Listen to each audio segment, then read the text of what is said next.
Okay, another edition of ATL Prime Sports here, and Todd Corder with you in the ATL. JJ, my sidekick on the other side of the ATL. Thanks for the tip of the cap. I really appreciate that.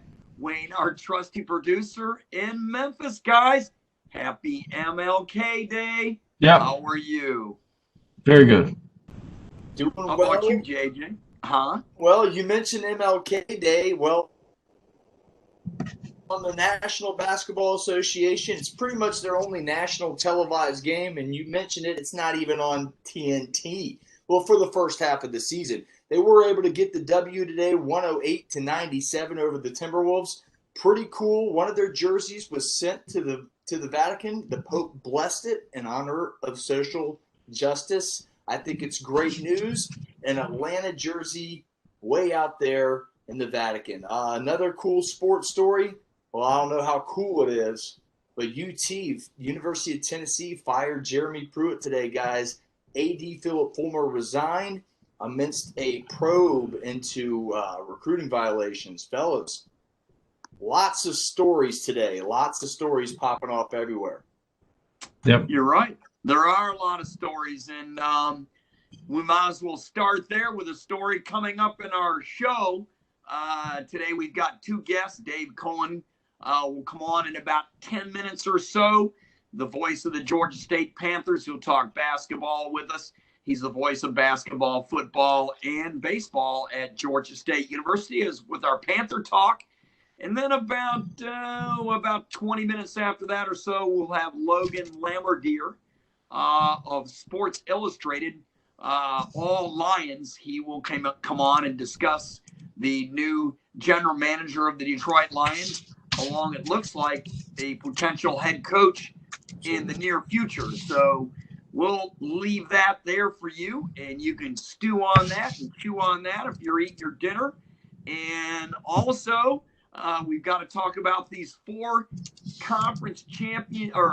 divisional games that were played this weekend in the NFL, 2 in the AFC, 2 in the NFC. Now we're down to the final 4 in the NFL. We'll talk about that also. And, guys, we've got a real packed show. But before we get into it, I'll tell you real quick how my MLK Day was. Actually, I'd like to forget about it. I'm going to get what is called a colonoscopy procedure coming up here in the near future, as I am past due. And those that you know me really well, I had a health condition with my kidney. So I'm having to go through my nephrologist and the urologist to get this done, right? To be able to get a final approval to get a colonoscopy. So 10 days ago, I sent information, from the folks that will do my colonoscopy. They sent it out, actually, to my urologist, to my nephrologist, and never heard back from them. So I followed up today, and the urologist, we didn't get it. So I had to sit here and play phone tag with the urologist, the nephrologist, and the folks over there in the office that are going to do my colonoscopy.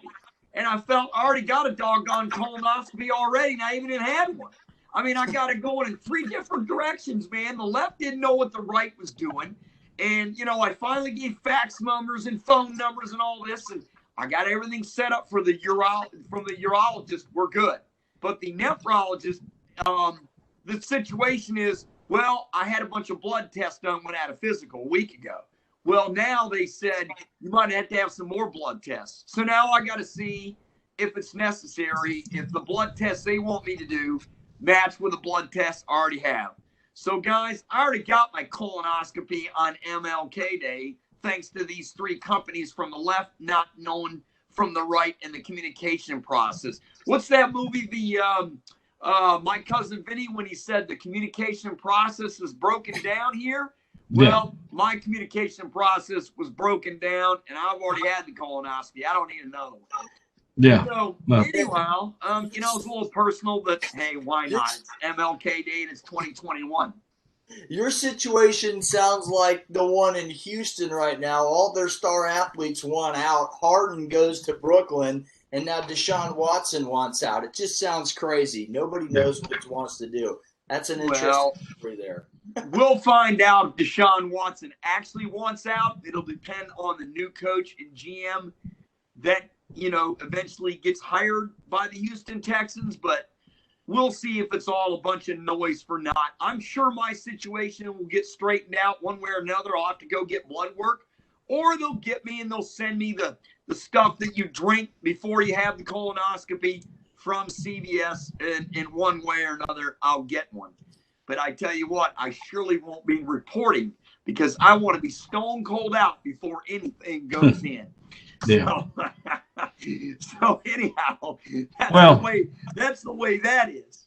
Yeah. Well, and as far as MLK Day goes here in Memphis, it's more of a somber affair for obvious reasons. The only thing I guess that we could have celebrated today was Memphis did beat Phoenix 108-104. Kind of a close game there. So this puts Memphis over 500 so far this year. That's nice. All right. Well, that's great. Let's go ahead and let's talk about the conference championship games. And I guess we should start out, honestly, with yesterday's games, if you guys don't mind. We got about 6 minutes or so before Dave Cohen goes on. We'll probably do one game and then a couple after Dave and then whatever. Let's talk about the Cleveland-Kansas City game and the controversy at the play near the pylon where the Kansas City safety leads with a helmet. The ball gets popped loose, as you know. The ball rolls out of the back of the end zone, and we have what is called Kansas City will take the ball 1st and 10 on their own 20-yard line. They caused the turnover, a great hustle play by the Kansas City safety. But, guys, that the referees missed that. The NFL should have had replay, but they don't. So the call, there was no review of the play. So instead of Cleveland taking the ball, actually the penalty would have been on Kansas City for leading so half the distance to the goal. Cleveland would have had the goal on the 1-yard line, 1st and goal. Instead, they don't. Kansas City gets the ball on their own 20. They take over on the turnover. And, guys, that was a critical point in the game as Kansas City only won by 5. Well, let me start off with this. If Higgins holds on to the football, we're not talking about this penalty. This is the NFL. It was a bang-bang play. First off, Rashad Higgins dove for the plane of the end zone, the pylon, and became defenseless by leading with his own helmet. So we need to take that into account, folks. Now, if he would have scored a touchdown, it would have been a moot point. If he would have scored a touchdown. But guess what? He didn't protect the ball. I think this is a nonsense. I don't think it was a helmet-to-helmet because my opinion is Rashad Higgins led with his helmet. So he honestly initiated the contact, if you ask me, because the defender's going after the football. He knocks the football out of his hands first, then makes contact with his head. So I disagree. I don't think there was a penalty there because it was a bang-bang play and Higgins led with his head. I also think we can't go tit for tat. I think we can't review, as everybody wants to say, go and review every play. I don't think you can do that. If the rule becomes they review targeting like they do in college, so be it. Then you could have reviewed that play. But to go back and say this and that, Higgins should have held on to the football. Then it's 1st and goal and nothing's here. The other controversy, we're keeping the rule with the ball fumbled out of the back of the end zone because guess what? I believe that is the proper rule. That is the rule, and I like that rule. There's a little rule where there's another weird rule in football where if the player steps out of bounds and receives the kickoff, it's still an out of bounds on the kickoff. So there's little weird nicks and cool little rules. Can I take you to task about the play, though? Look, the player's diving. They try to stick the ball out. You're right. He should have tucked the ball away. But they all do it, so he left himself vulnerable. But the Kansas City player, and they all said it on the NFL Today on the halftime crew and the pregame crew and the postgame crew, which is all the same, they all said the Kansas City player led with a head and that this should be under review. But everybody has a different opinion, so I respect what you're saying. Wayne, what do you think real quick? Well, what's done is done. The game is over. The victor has been decided. But I think if you're going to pull anything out of this, they will, without a doubt, use this example for some training in the future. Going forward, they'll probably, I would say most definitely use this one incident as some sort of training or, consideration in how they're going to follow up on that rule. Well, you're right, Wayne. What is done, and what is wet, and what is dry, and that's from Seinfeld. And speaking of someone who's on with us right now, that is Dave Cohen, the voice of the Georgia State Panthers football, basketball, and baseball, with us on the Panther Report here on ATL Prime Sports. Dave, welcome as always. Good evening, gentlemen. How you doing? Very good. Doing really good. I had a colonoscopy story, but I'll tell you off the air. Yeah. Been there, done that a couple of times already. So well, I haven't been there or done that yet, but I'm going through a process that is a pain in the neck. So anyhow, hey, Georgia State, congratulations to them. They didn't play one basketball game this weekend, but they got to play another, and they won it, and it was a close one, Dave. And 4 players were in double figures. It was an impressive performance. They won the battle on the board, defeating Coastal Carolina. They're tied for first place in the East. This team has a promising future. well, I know from their standpoint, they were just happy to be able to play a game. They had not played since January 2, so it was 13 days without playing. This past Saturday being the 14th day. Because the 2-game road trip to Troy was canceled due to COVID-19 protocols. And then Georgia State had an issue with COVID and were not able to practice all week, which is why they did not play on Friday. I thought we'd go from Friday and Saturday to maybe a Saturday-Sunday. But it was, I guess, eventually agreed upon that they would play on Saturday, and that would be it. Again, I was a little surprised because if you're Coastal Carolina, you're already in Atlanta. Why not play 2 instead of playing 1 in return for a 7-hour or 6-hour bus ride back over to Myrtle Beach and Conway? But nonetheless, that decision was made. And it was a really good basketball game because, we had split with them on January 1 and 2 over in Conway. They beat us 81-69 in the first game. And then we came back for an 8-point win, I think 70-62 in the second game. And this game was back and forth throughout most of the afternoon. We were up 1 at halftime, 36-35. But, really, as much as we talk about offense, I really thought it was the defense that made the big plays down the stretch, most notably Jalen Thomas and Colin Moore, one of our sophomore center and our freshman wing player that really made two that I can remember big defensive plays down the stretch that I thought were key in the moment. And we outscored them 8-0 down the stretch and, ended up holding on for what was a nice win, 71-68 against Coastal Carolina. So they opted not to stay and play on Sunday. They headed back Saturday night. And so now Georgia State gets ready for what will hopefully be 2 games this weekend. I believe we're up at Appalachian State, which will decide first place in the East, and you at least want to split with them. But Dave, the club had 16 turnovers from this past weekend's game. That's something that's got to be cleaned up. Well, again, I put a lot of that on, and we talked about this on our broadcast when you haven't played in 13 days, and really they had not practiced as a team for most of those 13 days that I know of. I fully expected there to be a little bit of rust that needed to be shaken off. And, the other thing about it is no Kane Williams. Kane was not available for the game on Saturday. And, of course, we're still without Joe Jones, who has not played at all this year. So we have yet to play a game this year where we are at 100% full strength. And most of that is due to Joe, who's still nursing, an injury. But, not having Kane on the floor forced some other guys to step up, have their hands on the basketball a little bit more than maybe they normally would. One of them being the freshman, Evan Johnson, who scored 4 points. But you can just tell by watching him. He's out of Oak Hill Academy up there in Virginia. He's going to be a really, really good player for Georgia State, not only for the rest of this season, but for the next 3 seasons. So we're looking forward to him. And I mentioned Colin Moore, the kid out of Little Rock, Arkansas. I had him with 14 points. and he was making plays on both ends of the floor, not just offensively, but as I mentioned, he came up with a couple of big defensive plays down the stretch, and you can really kind of see the kind of player that he will develop into as well. For Rob Lanier's Georgia State team. But it was, you go back to what I call, without Kane Williams, your Batman and your Robin are Justin Roberts and Corey Allen, our backcourt.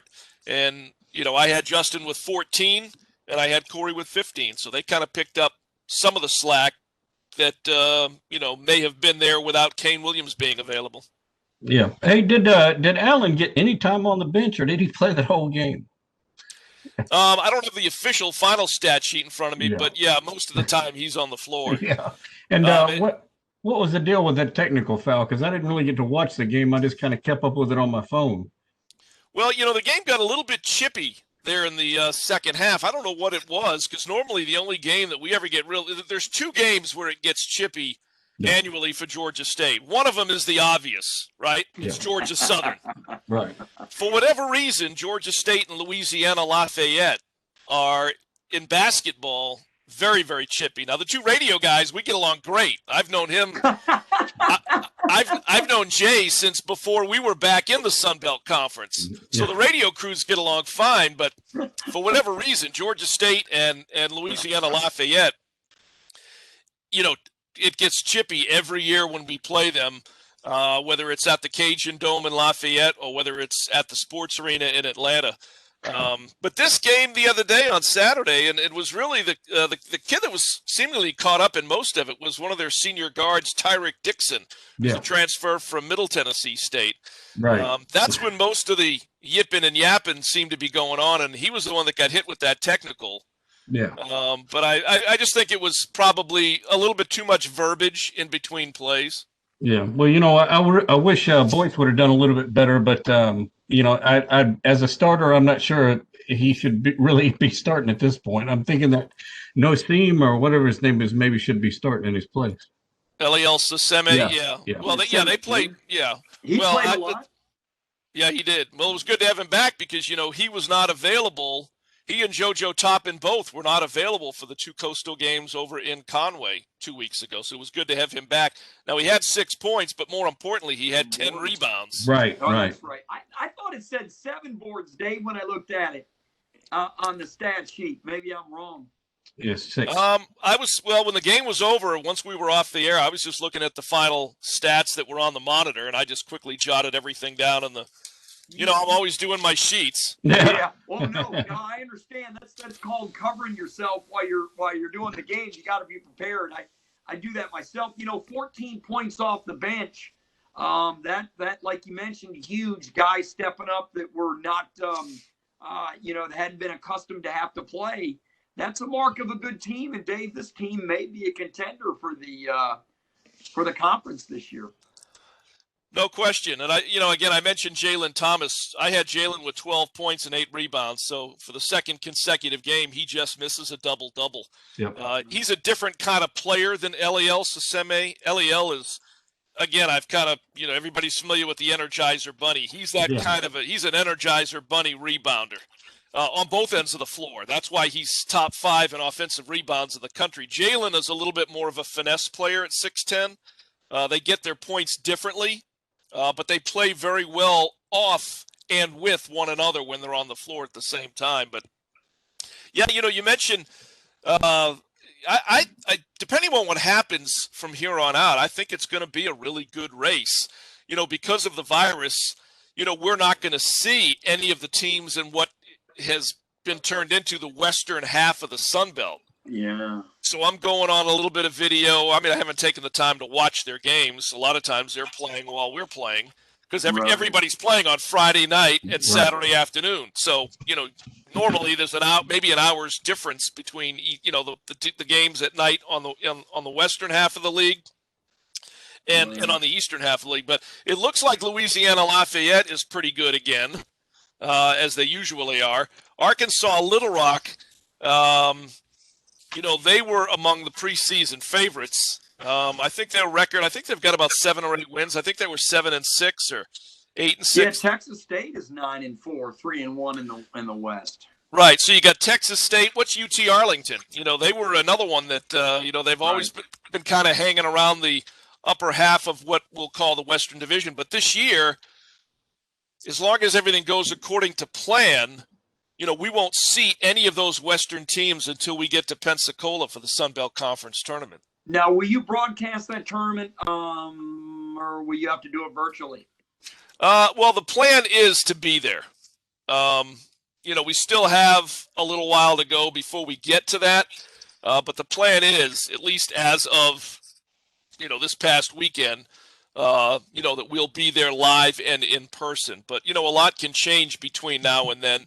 So who knows? I mean, football, we did virtual broadcasts from the stadium during the regular season, but we did travel to Mobile for the Lending Tree Bowl. Yeah. So chances are, fingers crossed, that we'll be able to go to Pensacola. This will be the first year that the Sun Belt tournament is in Pensacola. So I know that all the radio crews would really enjoy being there if possible. Yeah. You're listening to Dave Cohen right here on ATL Prime Sports, voice of the Georgia State Panthers. Dave, we covered basketball pretty good.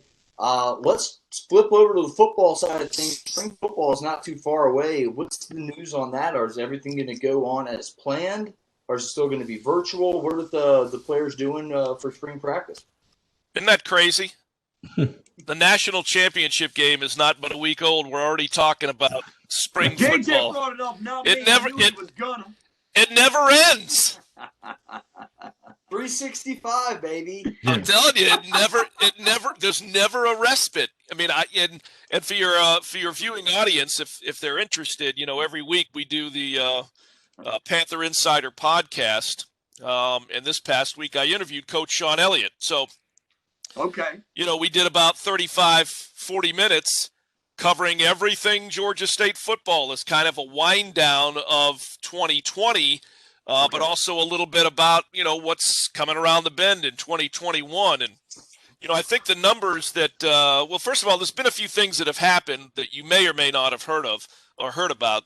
So I think the number that I've been told is that it might be 9 or 10 seniors are planning to return for their COVID year. Okay. Oh, wow. Which is, think of that. I think that's the right thing. It is, but it certainly throws a monkey wrench into recruiting because, now you're going from 85 scholarships. It backlogs all these kids that are seniors in high school. You can keep senior in college, but if you're a senior in high school, it's not like they say, okay, well, just repeat your senior year until we kind of catch up. Right. That's not going to happen. So these kids need some place to go. The question is, the ones that would go and be on full scholarship, can those schools afford to not only keep players and give them their COVID year and keep them on scholarship, but now add more players coming out of high school to be on scholarship? But anyway, Jordan Strawn, who led the nation in sacks this year with 10.6 and was our leader in tackles for loss with 14. Coming back. No, he transferred to the University of South Carolina. I thought he was coming back. No, he transferred to the University of South Carolina.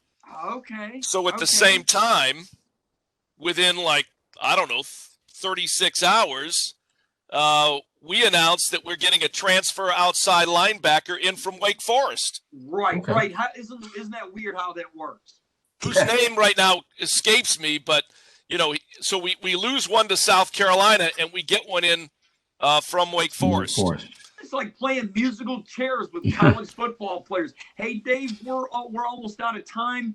Tell us how to listen to the Panther podcast, how to listen to your upcoming broadcast, and we really appreciate you coming on.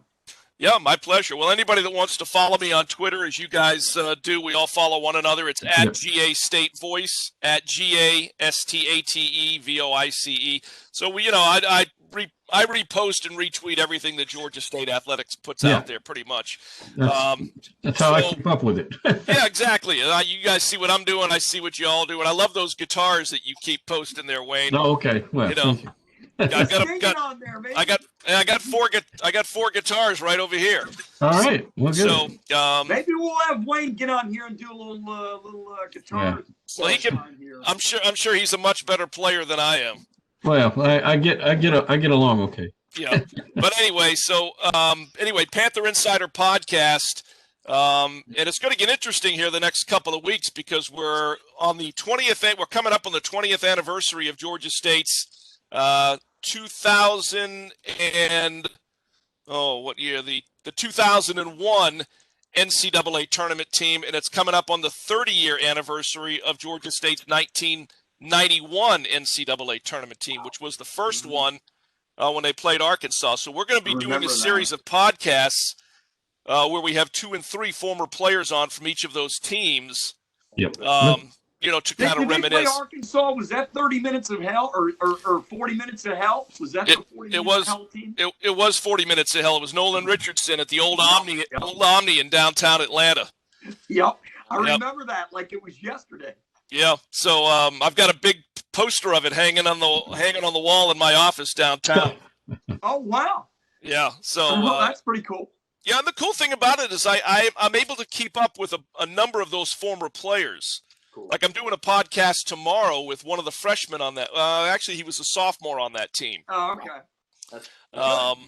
So that'll be it coming up this week. But anyway, if you visit GeorgiaStateSports.com and you go under, I think it is fans, there's one tab there for Radio Network. There's one that also says Panther Insider Podcast. Okay. And that's a way to go back and listen to. I think we've done 50 of them now. Ooh, that's quite a collection. Yeah, so it's kept us busy. But at the same time, it's also been a great way to not only connect but reconnect with some folks in Georgia State athletics history that maybe we hadn't reached out to or talked to or caught up with in recent years. So. All right. Well, hey, Dave, thanks a lot. No, the upcoming game, where can we get it real quick? Well, they'll be on the road at Appalachian State. I'm not sure yet whether or not Radio Crew and Sports Information will travel. So for us, definitely our next broadcast will be the next Friday night, Saturday afternoon home games. Definitely. I don't even say definitely anymore. But, well, that's true. Listen, I take it weekend by weekend. I bet you do. You do all the prep, and then all of a sudden you don't have a game. Yeah. Exactly. I had already made a second set of sheets for Coastal Carolina, thinking that maybe we would go from, like I said, Friday, Saturday to Saturday, Sunday. And so it wasn't to be. So whatever. Well, hey, it's all day to day right now. Dave, thanks a lot for coming on as always. Really appreciate it. All right, you guys take it easy. We'll talk to you next week. Talk to you next week. Go Dave Panthers. Cohen, all right, we'll see y'all. The voice of the Georgia State Panthers here on ATL Prime Sports with the Panther Talk. Sorry, JJ, you really didn't get to ask too many questions during the interview. I didn't work out that way, but we'll let you talk now because we're going to go back to the Kansas City game versus Cleveland. And we talked about one key point about the play at the pylon. Now the other key is the availability of Patrick Mahomes because he left with a concussion. Will he play this week? That is the million-dollar question, literally. If not, Henne will play from Michigan. Yeah. And he saved the team last week. We'll see if he ends up starting again. It's 50-50. Nobody truly knows. Yeah. It seems to be a lot of Michigan quarterbacks this year in the playoffs. Yeah, they just don't play well in current college football. But Yeah. That's another story for another day. Yeah. What's crazy, too, is they're 2 of the older quarterbacks in the league. Yeah. Well, that's because they haven't had a great quarterback in a long time ago. I mean, look at Henne. He was back in the early 2000s, and Brady was back in the late 90s. But so his availability, guys. Let's jump the Bill said this week, Sean McDermott, that they're going to prepare for 2 quarterbacks. Duh.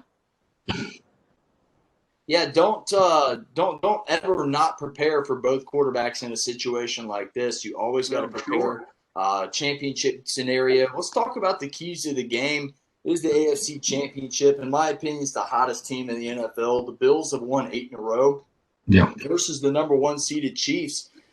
You mentioned the health of quarterback Patrick Mahomes. He went down while running in the 3rd quarter in a divisional round.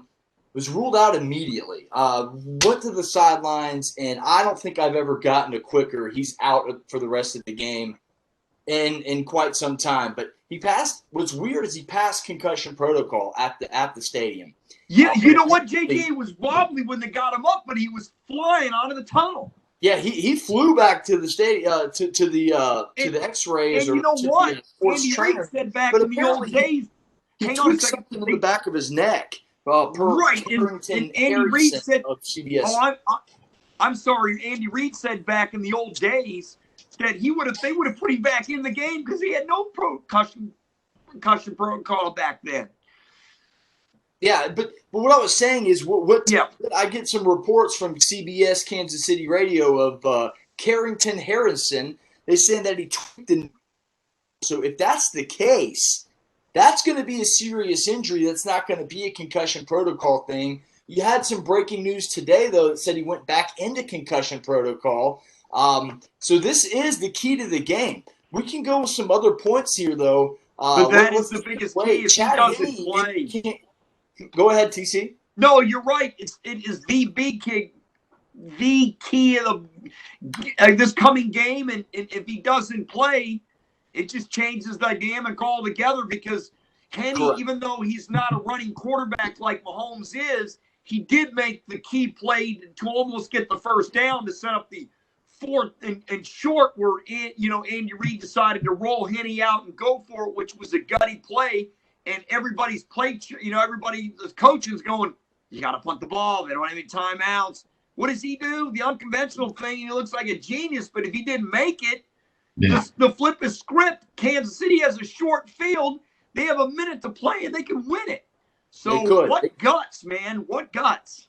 Took guts, but here's the deal. Kansas City, the keys to the game, they can still win this game with Henny at quarterback. They really can. They got to rely on a solid run game like they did against the Bills in Week 6.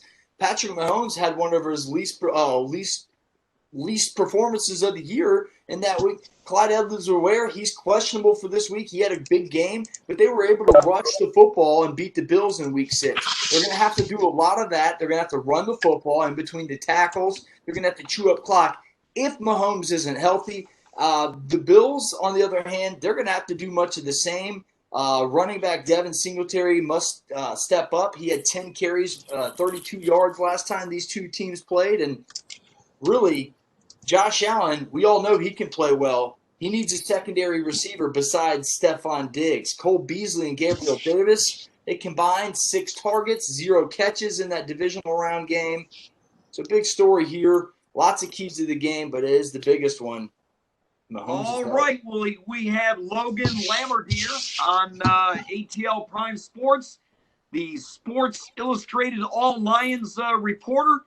Logan, welcome to ATL Prime Sports with us. We were just talking about the Buffalo-Kansas City game. We know Lions, unfortunately, haven't made the playoffs in a few years, and hopefully they can turn things around as they have hired a new GM and potentially a new head coach, which is the story. But right now they've hired Brad Holmes. He is the new executive vice president and GM. He comes over from the Rams, an 18-year scouting career. He was the director of scouting for the Rams. He had, I believe the team had 37 Pro Bowlers and 20 AP All-Pro selections. So, Logan, welcome to ATL Prime Sports, and tell us what you think about the hiring of Brad Holmes, first of all. Hey, what's happening, guys? Thanks for having me. Absolutely. Yeah, the Holmes hire, I mean, for the most part, he was a guy who was on someone's radar.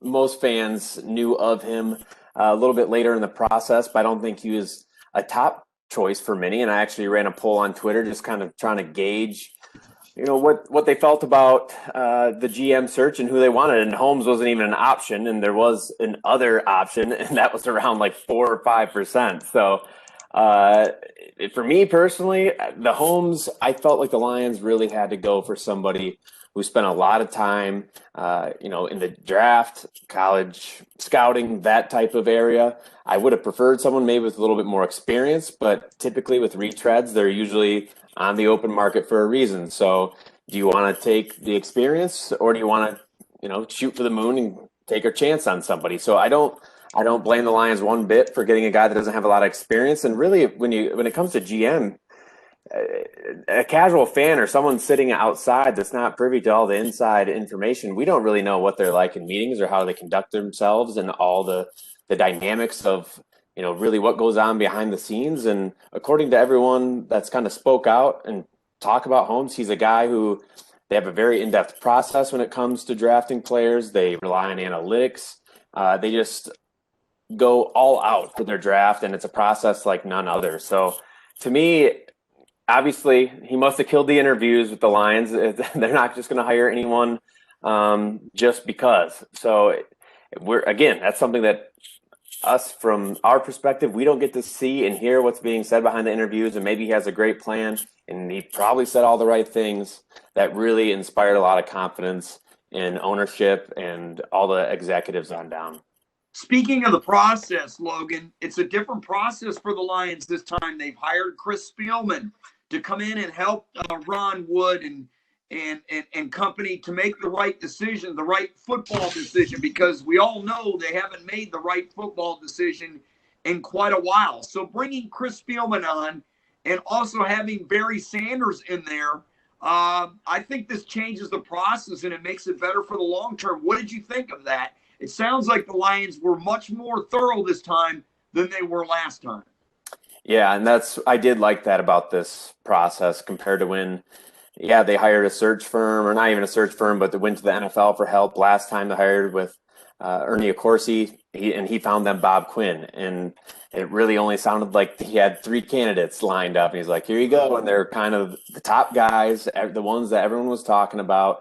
And it was just pretty much pick one of those 3 guys. So the Lions,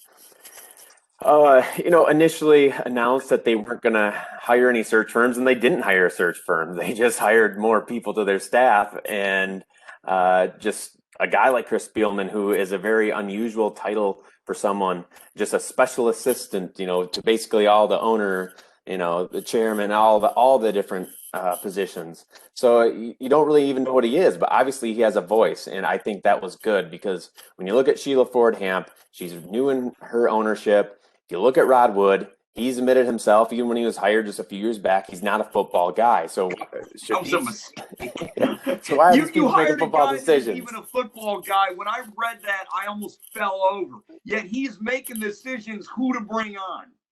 Yeah, and that's why I think they needed Spielman. Now, I will give Wood credit.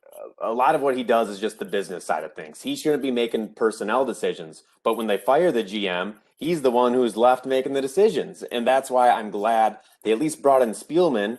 But it's Spielman, yes, his brother is a general manager for the Vikings. He does have a little bit maybe of experience, but it's nothing set in stone. So I like them bringing Spielman in just because I would trust him more than Rod Wood and Sheila. But I still don't know. They had a couple other people that had, in their council as well. So overall, it wasn't just Spielman making these calls. There was people who do have experience at the college ranks, helping them find, higher up, so I don't know. You never really know what goes on behind the scenes. That's always the difficult part is you're assuming a lot, and that's really all you can do. Well, Brad's dad, Melvin, played with the Steelers in the early 70s. And JJ, you wearing that Hawk stuff today. His first position, Brad Holmes, was a PR intern for the Atlanta Hawks. There's a little bit of Atlanta in there. And speaking of Atlanta, what are they going to do? Speaking of Georgia, what are they going to do with Matthew Stafford? Yeah, that's a good question. I think as the season kind of went on, I do believe this is the first serious time in a long time where I think Matthew Stafford could be moved. But I still lean towards him. He's going to be around next year, I personally believe. Just because if you listen to what Spielman said, and like after he got hired, he talked so highly of Matthew Stafford, said he's one of the top quarterbacks in the league. And you have to imagine one of the biggest questions every candidate they had for each candidate was, hey, what would you do with Matthew Stafford? And if they feel strongly, I don't think the Lions organization feels that they're super far away or need to have a full rebuild. And I know a lot of fans and a lot of media think that shouldn't be the case, that they need to tear everything down. rebuild completely. But the Lions don't think that way. I don't think they would hire a GM that would be like, I want to tear everything down.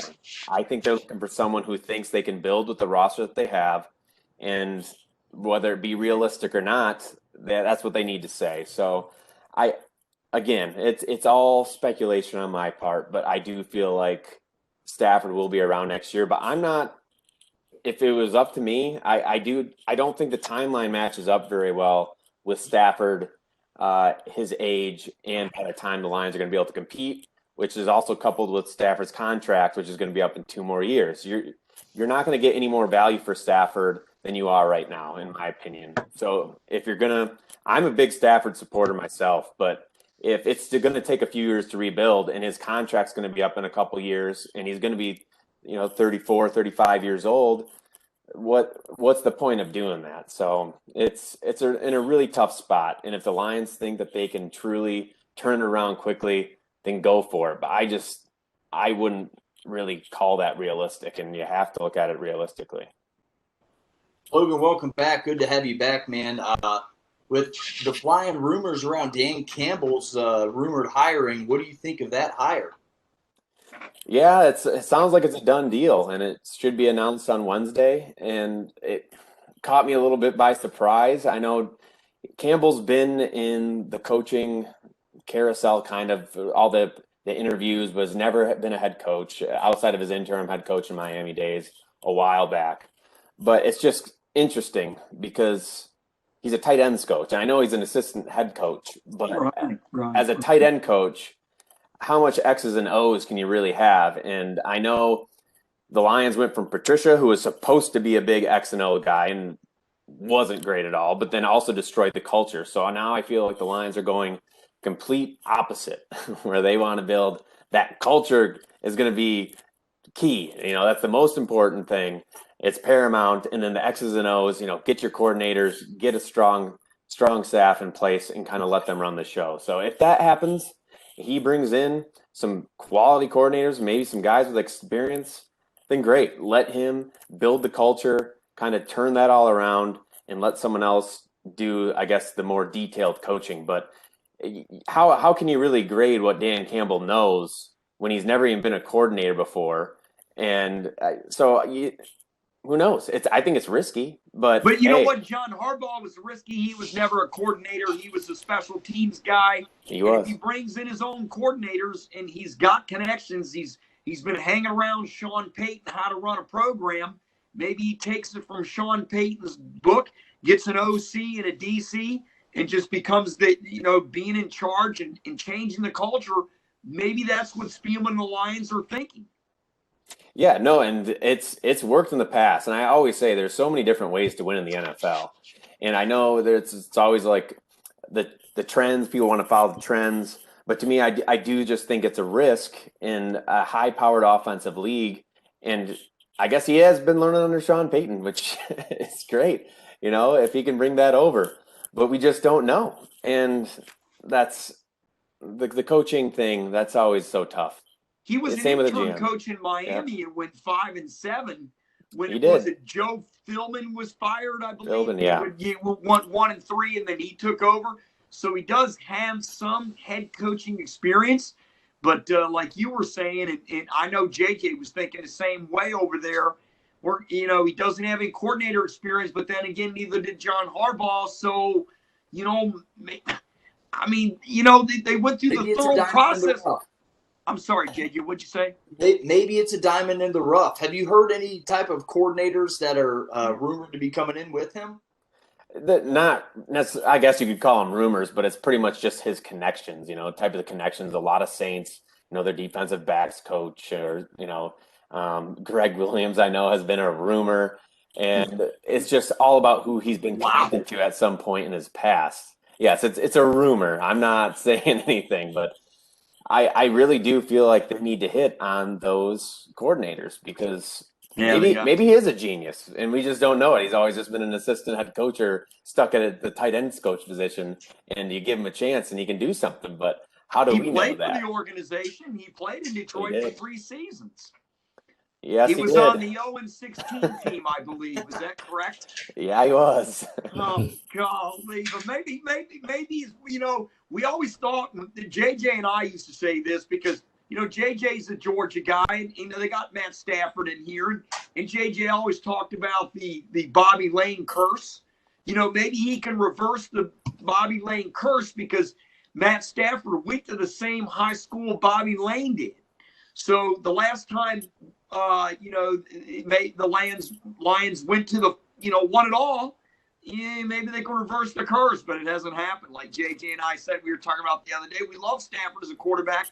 He's a gamer, especially JJ, and I don't know. These guys can quarterback till their upper 30s. Maybe there is a little time. I don't know. And I still think there is. I still think he has, with his arm strength, I think even if it does decline, he's still going to be able to play in the league for quite a while. He's tough, man. The injuries have been piling up a little bit. He started off his career with 2 shoulder injuries and basically missed most of the first 2 seasons. And then after that was a complete Iron Man. He has, I think it's the 6th or 7th longest, streak of games started in the NFL. He's stud. That was JJ's boy when they popped that baby back in. Look at him scream. Look at him scream. Remember JJ? I loved it. I love that play. I bring it up all the time. I mean, talk about a guy that loves the game. I love to watch Stafford play. And Logan, I agree with you. I think you can build around Stafford, and I think he can be effective in this league for a long time to come. Just protect him. And, man, I've said it. My gosh, give this guy a 1,000-yard rusher, and let's see what we can do. You would think. I think that's one of the biggest things that people can't wrap their head around is they look at the wins and losses with Stafford. He's not a winner, but the biggest issue has always been he's never had a top half of the league rushing attack. He's been bottom 5 more often than not in his career in the rushing attack. So he never has any rushing help.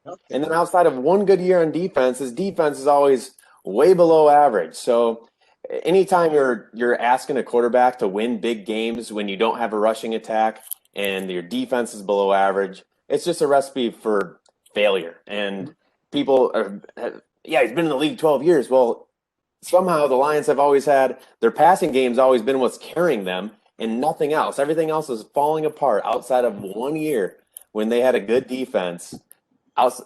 He's had nothing. And it's just hard to believe. You wouldn't imagine in 12 years that would happen. You know what the three of us call Stafford? We call him the modern day Archie Manning. The three of us all have said it. Myself, Wayne, we've said it on other things. We're going, well, there's Archie Jr. running for his life, but he can't run like Archie could. No, he can't. He's not a scrambler, but golly, hey, you just never know, Logan. This league can turn around so fast. My favorite guy for Detroit, and I think it was JJ's too, I'm not sure about Wayne's, was Robert Saleh, who went to the New York Jets. He's a Michigan guy. I thought for sure Detroit would go that way. Yeah, that was kind of, again, I took a poll on Twitter just kind of gauging out where everyone was at, and Saleh was the runaway guy that everyone wanted. And I clicked that box. Yeah. He made too much sense, and that's exactly what it was. You knew it was like, this makes just a little too much sense. Hometown guy, returning home, a great defense. The defense need help. He seems like a true leader, and that's the big thing Spielman was always preaching about was got to have culture. And for whatever reason, there was mixed reports out there that said first that he didn't interview well, and then there was reports that he did interview well. And then the Lions never even had him back for a second interview, and that's kind of. I don't think the Jets let him out of the building. They put him in probably a not. Probably You're staying here. Sign on the dotted line. We'll let you out of the bubble. Yeah, probably. Yeah. Well, I was going to say, JJ mentioned JJ the other day about the COVID interview process. Do you remember you and Wayne said it's really hard to do these interviews, guys, through the through what we're doing right now. We're talking to you via, Zoom or whatever. Yeah, and that whole process, it changes things, but again, everyone's on a level playing field. And, even on Zoom chats, they probably do those enough too, where you start to get comfortable with it and it just feels like the norm. And to me, if anything, I feel like Zoom chats are a little bit easier than a face-to-face if you're looking at an interview perspective, because, it maybe can be more comfortable. I don't know, but it is maybe they should have had Solid just run over the guy like James Harrison, run over the dude on the commercial. Just bust through a couple walls, have Spielman run behind him, have him go chase Ron Wood and tackle him on the 40. Yeah, that'd be great. I would enjoy watching that. Yeah. Logan, Well, I want to ask you one more question, and I think Wayne, our producer, Yep. has a question real quick. What do you think? I saw all the teams interviewed Eric Bieniemy, and nothing came about it. Is he set as the Kansas City next head coach, or did he just not interview well? What are you hearing? I haven't heard anything there. I haven't really heard much either, and maybe he does have a background where, they're all pretty far in the past, but DUIs. He was at Colorado and there's sexual assault allegations, and he left when they were still kind of going through all that.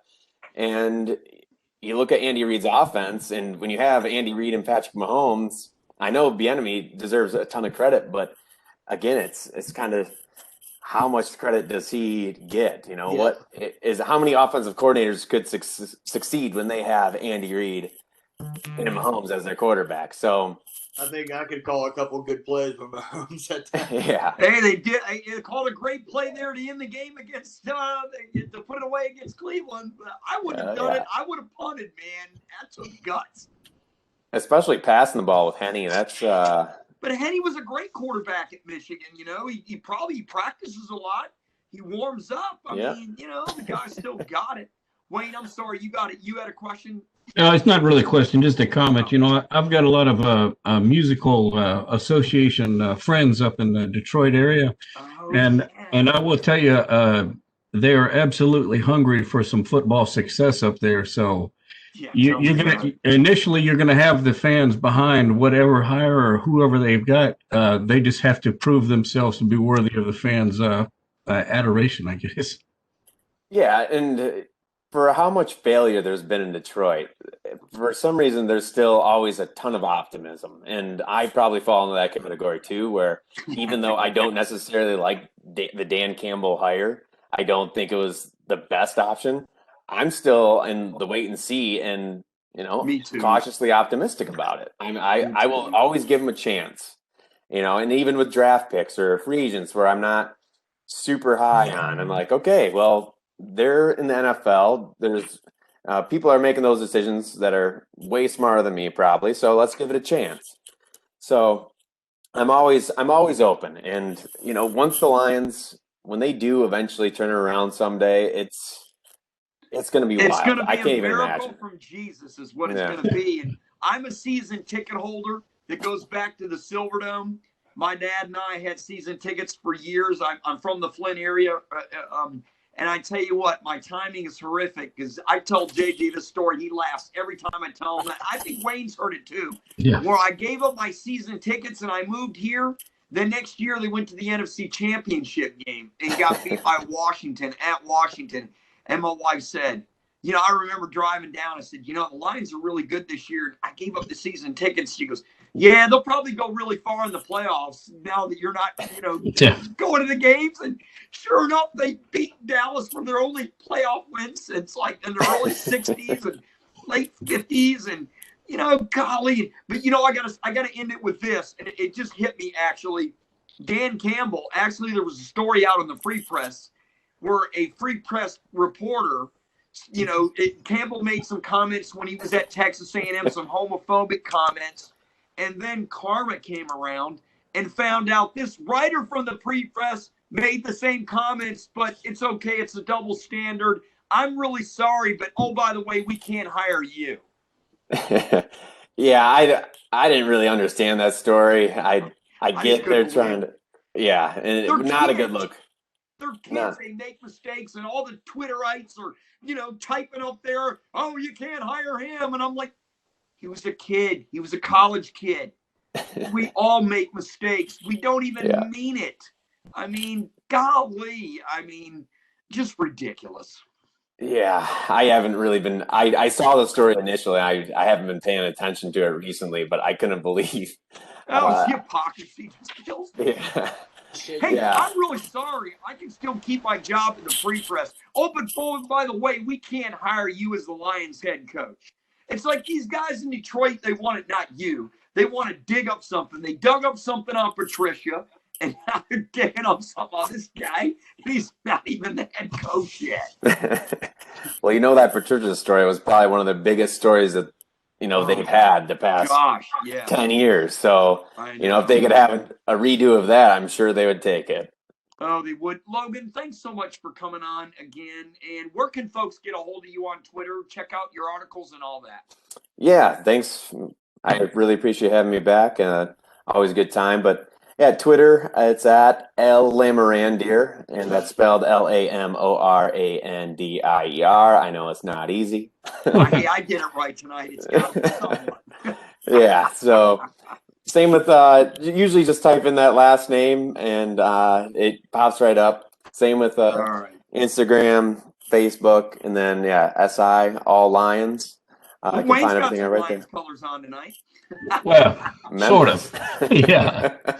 Close enough. Right. And I like the guitar in the background. Right. Well, thank you so much for coming on. Of course, anytime. All right, we'll talk to you soon. Later, guys. Bye now. Logan Lamorandier, the Sports Illustrated's AllLions, with us here on ATL Prime Sports.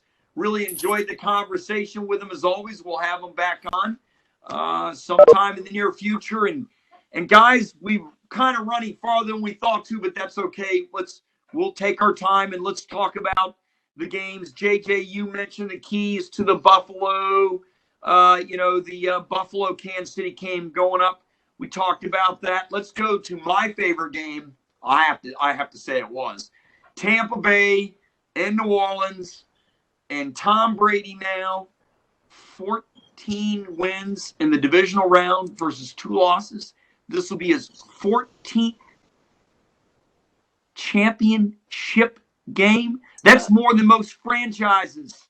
Yeah. And, he wasn't great, but he was really good. He didn't turn the ball over, 2 touchdowns throwing. As you know, the quarterback sneak, they count it for a running touchdown. I don't think there's a quarterback that does the sneak better than Brady. He just finds a little hole, ducks his head in there, and goes in there like old school. And, this game, JJ, you and I talked about it. Wayne, we mentioned it too. Boy, turnovers did the Saints in. Yep. Interceptions. That was the story in the whole season. The Saints earned Brady over 6 times. I think it was 6 interceptions in the first 2 games. Didn't throw one this time when it mattered, and that was the key to the game right there. It was just unbelievable. Typical Tom Brady. Didn't do too much, but did enough, and he was efficient at doing it. You mentioned the rushing score, 2 touchdowns through the air. Didn't even have to throw for 200 yards. Ronald Jones and company did their part on the ground, and it was a magnificent finish to a wonderful career for Drew Brees. It really wasn't a magnificent finish, but you know what I mean. It was a play. Hall of Famer. Hall of Famer. He's going to go out number 2 behind Tom Brady in touchdown passes. I think he is 1 all-time in yards. So hats off to Drew Brees, honestly, for one of the best careers a quarterback can have. Won a Super Bowl in New Orleans, which I never thought would happen. So that, to me, is really the story of the game afterwards. Brees' probably last game as a Saint. It is. It probably. Did you all see the video where Tom Brady said goodbye to the family after the game, and his kids came out there, and he hugged Brees, and he hugged his wife, and then he threw a touchdown pass in the corner to his kids. He said, "Hey, I missed you during the game." Yeah. And then he said to one of Brees' kids, "Be nice to your sister." Kid said, "No." He said, "Be nice to your sister. I'm coming back." Golly. Oh, it's great. It's great. Well, that offensive line for Tampa, guys, was the unsung hero of the game. And also, the play in the linebacking and the secondary causing the turnovers. But the offensive line, to me, was the unsung hero without a doubt. Absolutely.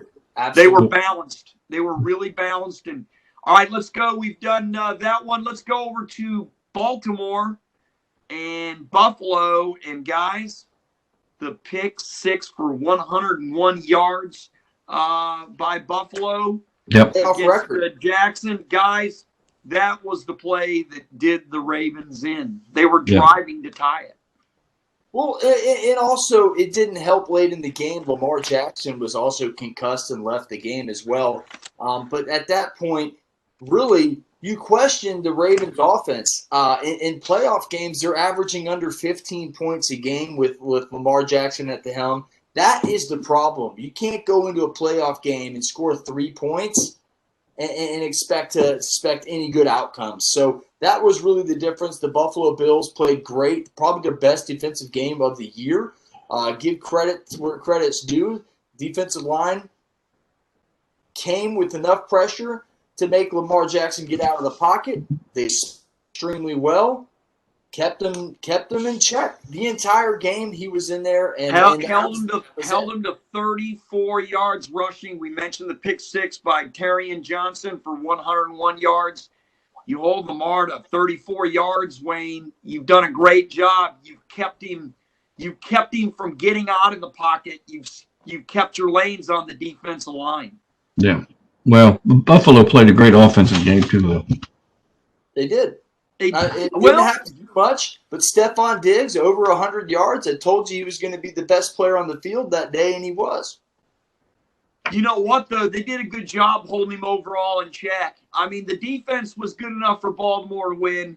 Sure. The offense really let them down. Let's go on over to Green Bay and the Rams. The story of that game was, Aaron Donald was limited due to the ribs. And, he's the best defensive player in the NFL. I would say definitely on the D-line. With him out, Green Bay was able to have balance and be able to run the football. And if you give Aaron Rodgers balance, it's going to be a long day. Yeah. I tell you, Green Bay really looked like they knew what they was doing in there. They weren't making stuff up. They were just playing their game. Run the ball where Aaron Donald is not. Yeah. And just keep running it because, that guy stops the run. He is the ultimate plugger. And when the plugger's not there, there was a big leak. And boy, the Packers guys, they capitalized it and they exposed them. They're a really good team. And now we've did all 4 games.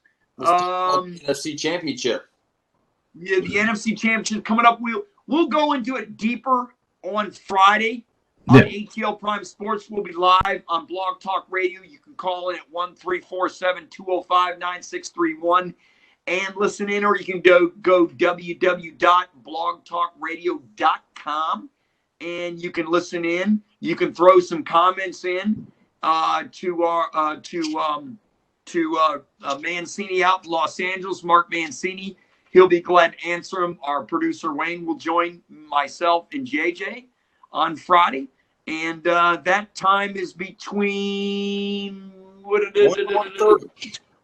1:30. Thank you. I was getting to it Eastern Standard Time. But now we're going to the NFC Championship game. This is a brief synopsis, guys. Synopsis. I can't even say it, and I'm tongue-tied. So anyway, it must be all that fear of the colonoscopy coming up to me. Having to drink that extra strength colon blow that's coming along. So think about it. Tampa Bay's got to be able to run the football, and they got to keep Tom Brady upright. If they can't run, and this Green Bay D line is a really good one. The New Orleans line is a really good one, and Tristan Wirfs, the star, was the star on the Bucs offensive line on yesterday. He'll have to be the star again this weekend and keep Brady upright. If they don't have to put an extra tight end in there or a fullback to help block, that's going to even help out Tampa Bay even more. Well, last time these two teams met, the Bucs gave the Packers a lopsided big old L. Packers jumped out to a 10-0 lead. We all thought, hey, this is going to be an Aaron Rodgers show. Not so fast. He throws 2 interceptions, 1 a pick 6. It really changes the rest of the game. They didn't take a snap inside the Bucs 50-yard line the rest of the game.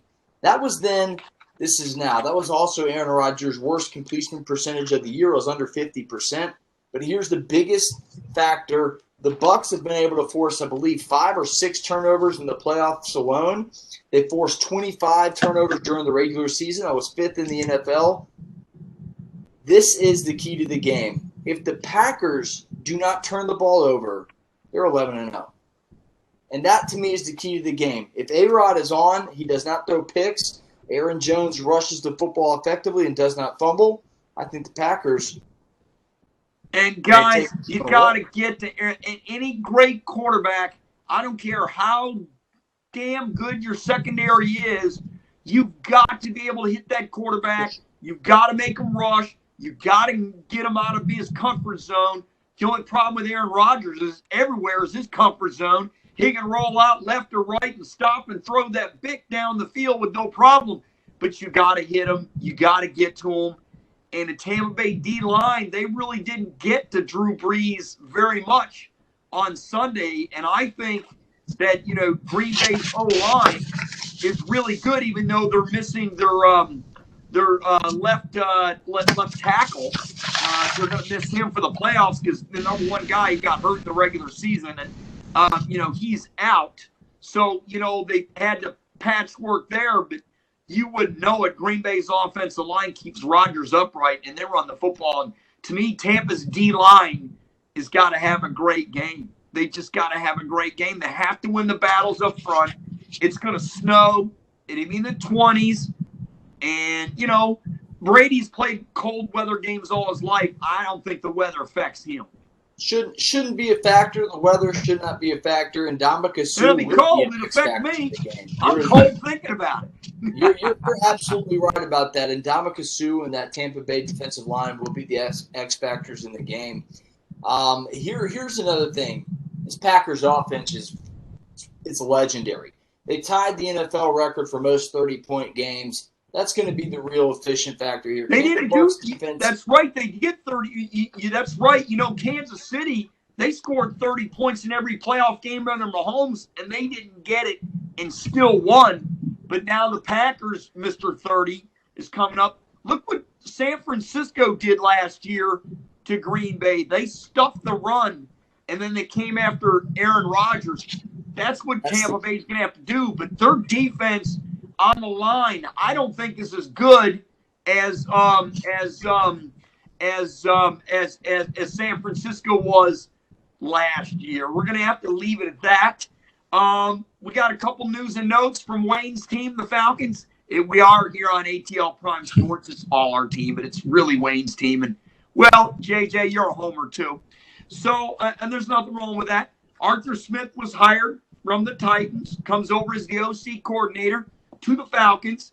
Terry Fontenot is most likely going to be the GM. He was the VP over there in New Orleans.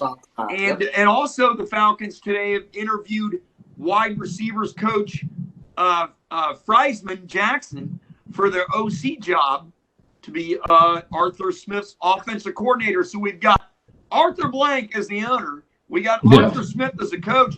Hell, I thought we'd have an Arthur as an offensive coordinator. What about you, Wayne? Well, I'm just glad we got the better Smith out of this deal. I hope he's better Smith anyway. Oh, you didn't like the first Smith. Well, I thought he was all right, but, he just kind of stagnated there. Oh, my gosh, he went to the playoffs the first 5 years. I loved him, man. I didn't want him to fire him. Did you, JJ? Smith, right up here. Best coach of all time in Falcons history. Why? He got us off the schneid for back-to-back winning seasons. I like 5 years in a row. I guess I'm just one of those Glanville type guys that likes the excitement. Well, there's no doubt about it. There was a lot of excitement under Glanville. Too legit to quit. Hey, I'm not dancing here. But Mike Smith was steady. He was disciplined. He came within 8 yards of getting to the Super Bowl. That was the same year that Georgia was 10 yards away from the national title game. Sorry, JJ. You just can't make that stuff up. But what a job. I mean, he won a lot of games in Atlanta, and Mike Smith was a good coach. And if Arthur Smith does, that kind of job, Dan Quinn did a good job. He had a nice little run. I mean, it was a great run when you get to the Super Bowl. We all know it's 28-3 and all that, but look, it's hard to win in this league, guys. It's really tough. It's hard to win in the league. It's just difficult. All right, do we have pick 6 time? Why don't we save our picks for Friday? All right. Let's save our picks for Friday. We'll pick the games during Friday because I picked Green Bay and Kansas City, and you don't bet against the GOAT. So will I pick the GOAT on Friday? You're going to have to wait and see. 1-347-205-9631. Will JJ pick the GOAT? Will Wayne, our producer, pick the GOAT? Will Mark, Mr. Downer Mancini in Los Angeles, pick the GOAT? Find out 1 o'clock to 1:30 Eastern. We may or may not have a guest. I hope we do. I'm going to make some phone calls between now and Friday. And also you can listen in www.blogtalkradio.com. That's it. That's the end of the show. Thank you guys very much. I'm sorry we went over longer than we were going to, but, that's kind of the way it goes. Yeah. All right. Well, have a great week, everybody. All right. Get you one. We'll see you one. Friday. There is not one. All right. All right. You kill me, Smalls. Good night.